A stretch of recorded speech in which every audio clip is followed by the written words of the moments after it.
Idemo surfati u Zagrebu. Evo nas na Savi kraj Jankomira i ovdje ću ući na rijeku Savu, ići do toplane kroz grad.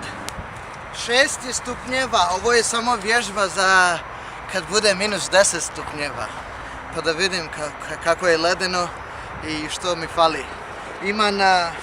Imam dva odjela, imam ovaj ispod, imam ovaj spring suit, imam skijačke gaće na sebi i ove rukavice.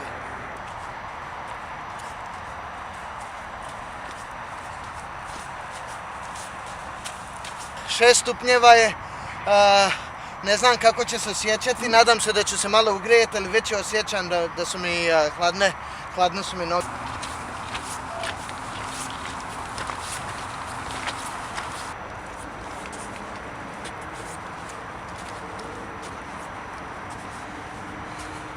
Evo nas, izgleda da Sava je očito mirna, izgleda da plovi neki, ne znam, 15 km na sat i ako ovako bude cijeli put,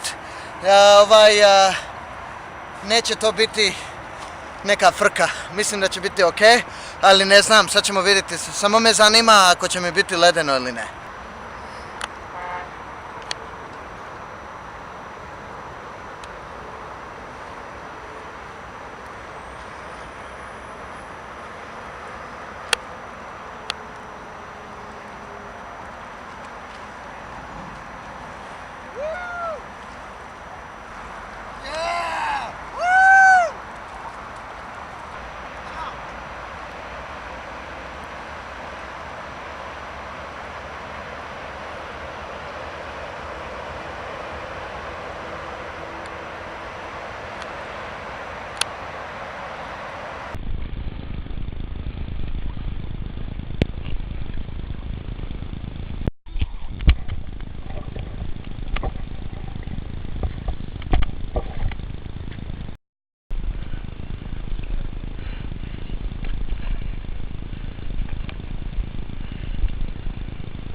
Ide!